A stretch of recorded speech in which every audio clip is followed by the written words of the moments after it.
मैं doctor Sumitra Meena, associate professor zoology.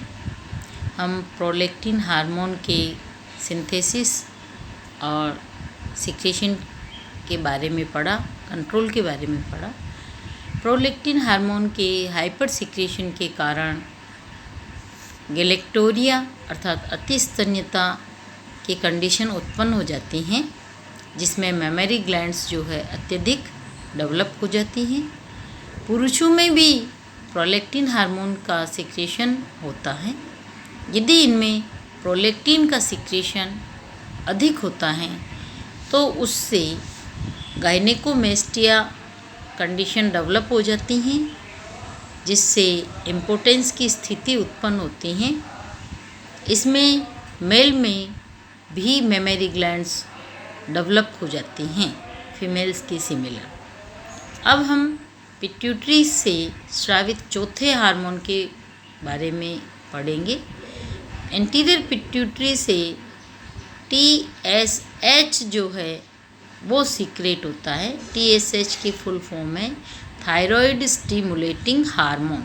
इसको thyrotropin भी कहते हैं।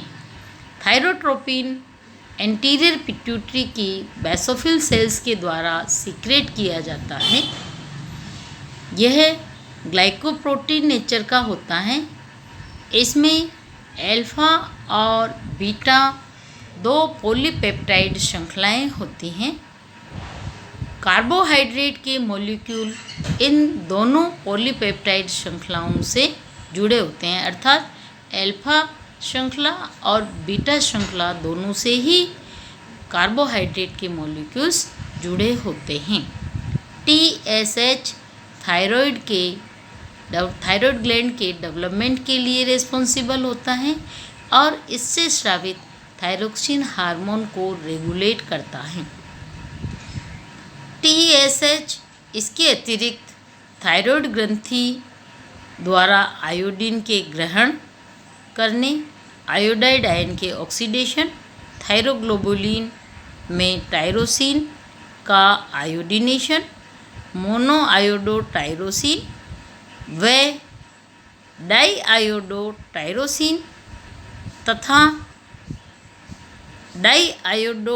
दो डाईआयोडोटायरोसिन का संयोजन, थायरोग्लोबुलिन का एंडोसाइटोसिस द्वारा कोशिका में प्रवेश व थायरोग्लोबुलिन के प्रोटीन अपघटन से थायरोक्सिन व ट्राईआयोडोथायरोनिन की विमुक्ति, अर्थात आयोडीन के ग्रहण, मोनोआयोडोटायरोसिन, डाईआयोडोटायरोसिन, दो डाईआयोडोटायरोसिन के संयोजन, इनके लिए रिस्पॉन्सिबल तो होता ही है TSH, लेकिन थायरोग्लोबुलिन जो होता है उस थायरोग्लोबुलिन का अपघटन करके उससे थायराइड हार्मोन अर्थात थायरोक्सिन हार्मोन के सिंथेसिस और सिक्रेशन के लिए भी रिस्पॉन्सिबल होता है।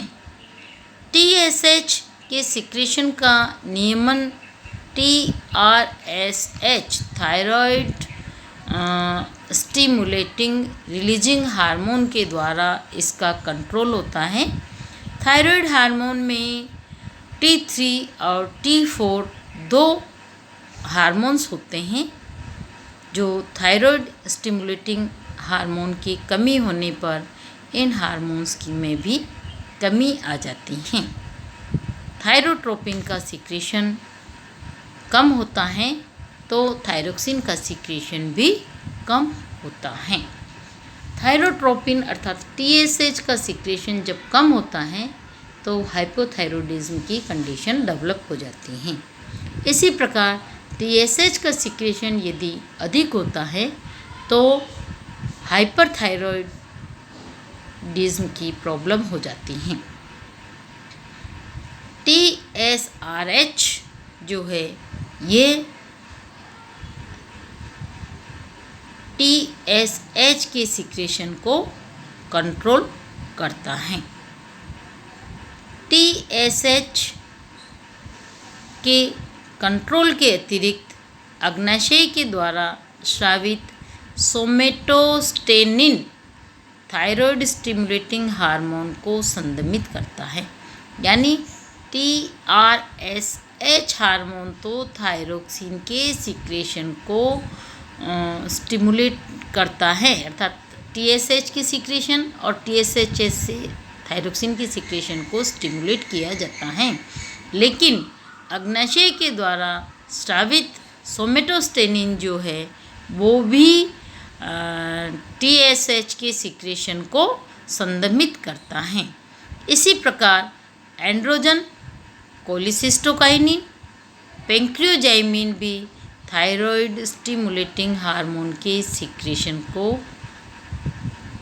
संदमित करते हैं। थायराइड स्टिमुलेटिंग हार्मोन की भी अन्य हार्मोनों के समान कुछ असामान्यताएं होती हैं। जैसे मैंने अभी थोड़ी देर पहले जिक्र किया था कि थायराइड हार्मोन के आधिक्य से हाइपरथायरॉयडिज्म और इसकी कमी से हाइपोथायरॉयडिज्म की प्रॉब्लम होती हैं। यदि इसका सिक्रेशन अर्थात TSH का सिक्रेशन कम होता है तो हाइपोथायरॉयडिज्म की प्रॉब्लम उत्पन्न होती हैं, जिसके फलस्वरूप मेक्सोडिमा की स्थिति उत्पन्न होती है। इसमें थायराइड ग्रंथि कमज़ोर हो जाती हैं, अर्थात उसकी एट्रोफी हो जाती हैं, जिसके फलस्वरूप थायरोक्सिन के संश्लेषण की क्रिया जो है वो कम हो जाती हैं या रुक जाती हैं। कभी कभी TSH का हाइपर सिक्रेशन होता है, तो हाइपर सिक्रेशन के कारण थायराइड ग्लैंड का डेवलपमेंट अधिक हो जाता है, अर्थात थायराइड ग्लैंड का एनलार्जमेंट हो जाता है और थायराइड ग्लैंड के एनलार्जमेंट के फलस्वरूप गॉइटर डिजीज़, जिसको हम गोंगा डिजीज़ बोलते हैं, वो भी होती हैं। इस डिजीज़ में थायराइड ग्लैंड जो है वो काफ़ी एनलार्ज हो जाती है और इस जगह करीब ऐसे मोटी गांठ के रूप में आपको दिखाई देती हैं, जिसको हम गॉइटर डिजीज़ कहते हैं। थायराइड ग्लैंड इस गले में इस जगह होती हैं। यहाँ ये जैसे इंग्लिश का H आकार होता है उसके हिसाब से होते हैं। आप यदि थोड़ा सा ध्यान दें तो आप इसकी लोकेशन को अनुभव कर सकते हैं।